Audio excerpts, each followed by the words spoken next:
Olá, bom, hoje então a gente vai conversar um pouquinho sobre o incrível Ressurreição do Tolstói. Esse aqui então foi o último romance escrito por ele. Ele foi publicado em 1899, mas o Tolstói começa a ter a ideia para esse romance por volta ali de 1887. Nessa edição que eu tenho, nós temos aqui uma introdução escrita pelo tradutor, que é o Rubens Figueiredo, e ele vai contar pra gente aqui nessa introdução que a ideia para escrever o Ressurreição veio de uma conversa que o Tolstói teve com um jurista chamado Anatoly Fyodorovich Koni. Esse aqui foi o mesmo cara que conversou com o Dostoiévski sobre um caso X que estava acontecendo ali, ele estava cuidando daquele caso, e no fim das contas aquela conversa com Dostoiévski deu origem aos irmãos Karamazov. Então essa conversa que ele teve com Tolstói deu origem ao Ressurreição.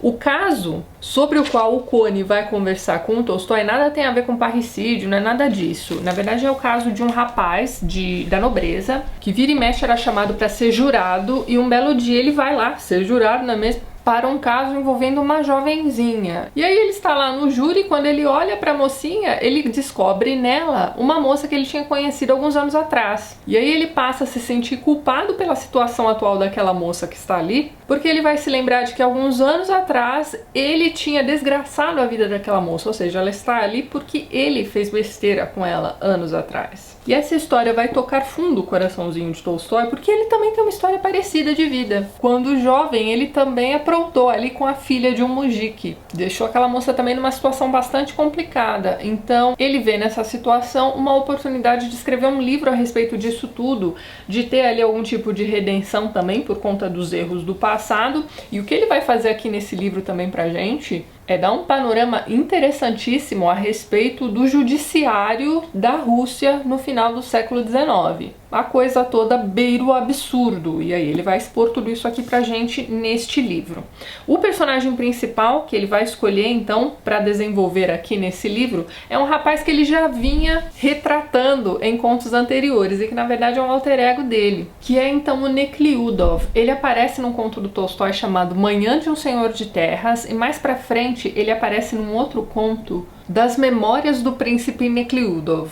Como eu ia dizendo para vocês, o Nekliudov é um alter ego do Tolstói. Então, no Manhã de Senhor de Terras, ele vai contar então a história desse moço que resolve então largar a faculdade, largar tudo aquilo que ele está fazendo para cuidar de suas terras, né, sua herança. E na Rússia, naquela época, essas pessoas não eram donas apenas da terra, mas eram donas também das almas, né, dos mujiks que ali trabalhavam. Então, ele se sente responsável por esses mujiks e resolve ele mesmo todas as manhãs visitar cada um dos mujiks e ver o que é que eles estão precisando. Enfim, nesse conto já dá pra gente ter uma ideia sobre a índole dele. Nesse das Memórias do Príncipe Nekliudov, a gente vai acompanhar uma viagem dele, agora já não me lembro se era pra Suíça, pra Suíça. Então ele tá lá num hotel de luxo e tudo mais, e aí um belo dia aparece um mendigo, que é tipo um trovador também, ele para ali no jardim daquele hotel e fica tocando as músicas dele esperando esmolas. E aí o Nekliudov fica abismado porque os ricos, né, que estão ali presentes, todos param de fazer aquilo que eles estão fazendo pra ir lá, né,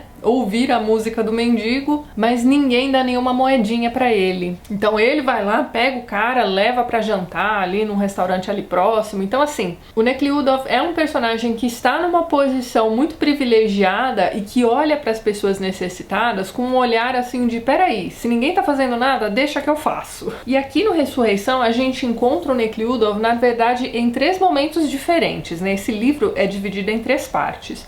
No primeiro momento a gente vai encontrar então o Nekliudov na sua juventude. Então ele era esse moço super bem criado ali numa família repleta de mulheres, então foi muito bem educado, parará. E aí durante umas férias ele resolve passar esse período na casa de algumas tias, e nessa casa existe ali uma mocinha que as tias estão criando, que é muito bonita, vai chamar muita atenção dele e tudo mais. Então nesse primeiro momento ele tem ali uma apaixonite platônica por essa menina. Ele também é muito jovenzinho, ela também. E aí a gente passa a acompanhar então o Nekliudov visitando essas tias com maior frequência ali em todas as férias dele. Até chegar o momento em que ele está ali já um pouco mais velho, ele já deve estar ali na faculdade, ele está morando em São Petersburgo, mas ele resolve ir visitar essas tias nessas férias também. E quando a gente encontra o Nekliudov depois, né, de ter vivido em São Petersburgo, a gente encontra um cara diferentão.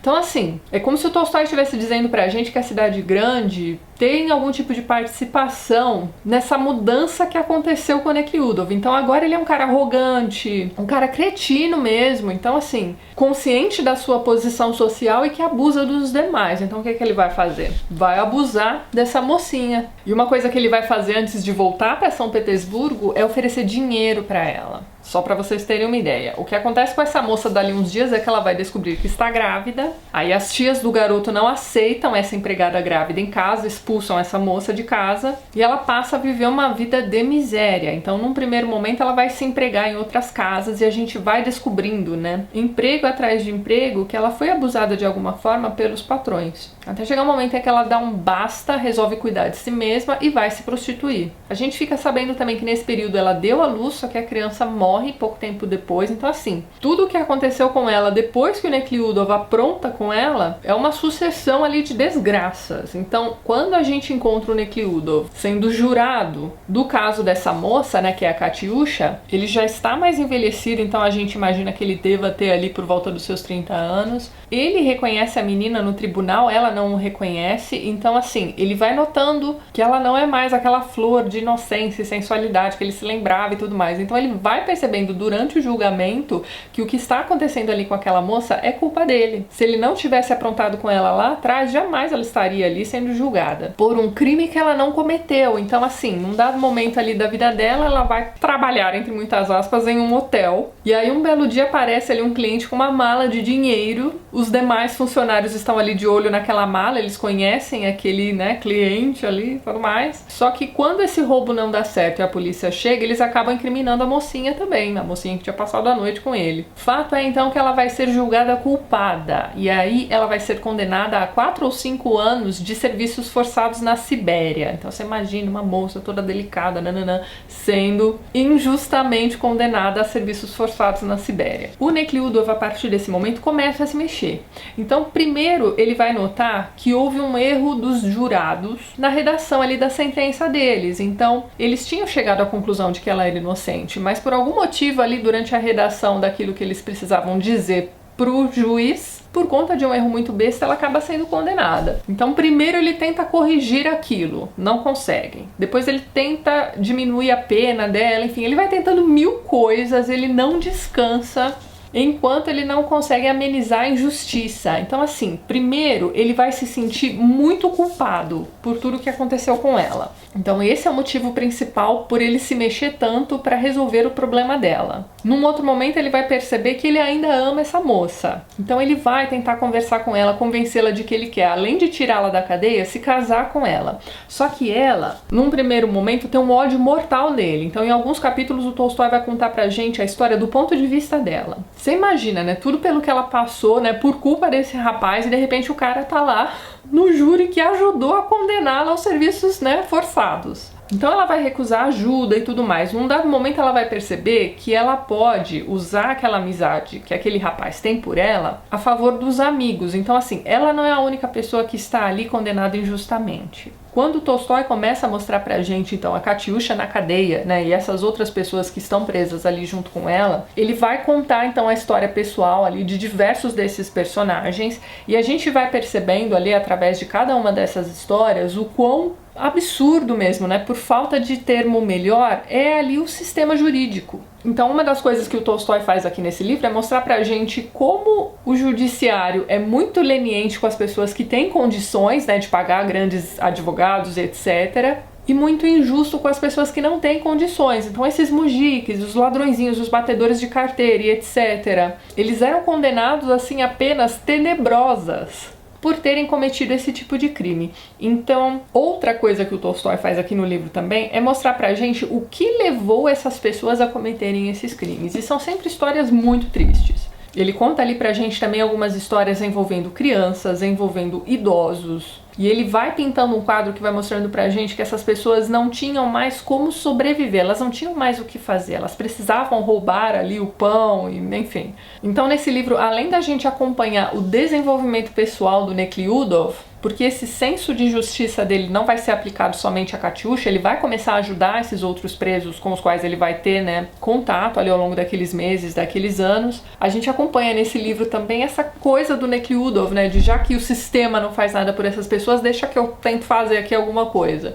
Então ele vai abrir mão das terras, né, que eram parte de sua herança, em favor dos mujiques. A gente vai acompanhar os familiares ali dizendo, mas você é louco, a gente vai vendo ali todos os lados da história, entendeu? No fim das contas, aqui nesse livro, ele acaba ficando somente com aquilo que é extremamente necessário para ele e para dar algum tipo de conforto para Katiusha, que ele acha que vai conseguir sair ali dos serviços forçados e se casar com ele. O interessante aqui nesse livro é que a gente vai acompanhando a obstinação desse jovem, que já não é mais tão jovem assim quando ele reencontra, né, a Katiusha, para fazer a coisa certa. Então, assim, para que ele consiga, né, resolver ali o problema da moça, ele acaba entrando em contato com diversas personalidades ali do mundo jurídico, digamos assim. E o Tolstói vai traçando pra gente um perfil bastante caricato dessas figuras, sabe? Quer dizer, na verdade, essa foi a primeira impressão que eu tive, né? Não é possível que esse juiz pensa desse jeito, que esse advogado faça isso. Bom, enfim.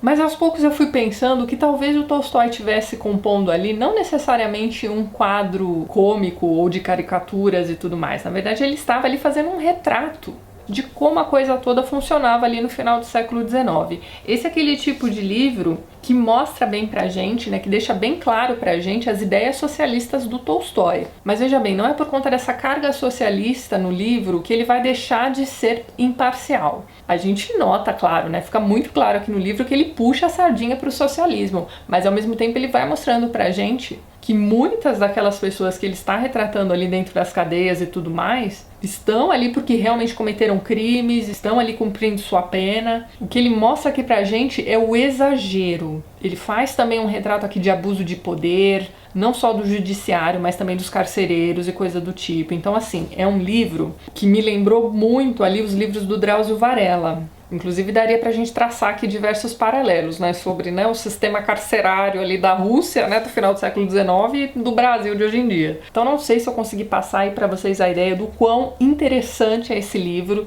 Ele destoa ali do Guerra e Paz e do Ana Karenina, porque aqui a gente não tem tantos dramas familiares, né, a gente tem aqui, na verdade, um personagem principal muito em destaque aqui no livro todo. A gente tem o crescimento pessoal dele, o desenvolvimento da consciência dele, é uma coisa muito interessante de se acompanhar aqui nesse livro todo. A gente acompanha também toda a luta interna desse personagem, a gente acompanha, como a gente já viu também em outros livros do Tolstói, né, o desenvolvimento dele em direção ao desenvolvimento religioso também. Então ali nos últimos capítulos a gente vai acompanhar o Nekliudov lendo a Bíblia, tomando para si ali alguns ensinamentos. Então, não adianta, Tolstói sempre fazia isso nos livros dele. Mas sem dar spoiler para ninguém, o final desse livro me deixou um pouco, como é que eu vou dizer? Não vou dizer decepcionada, mas é um final que fica em aberto. E depois que eu terminei a leitura desse livro, eu fiquei um tempão assim, sem saber o que pensar a respeito daquele final. A gente passa o livro inteiro torcendo para que alguma coisa aconteça e não é bem aquilo que vai acontecer, entendeu?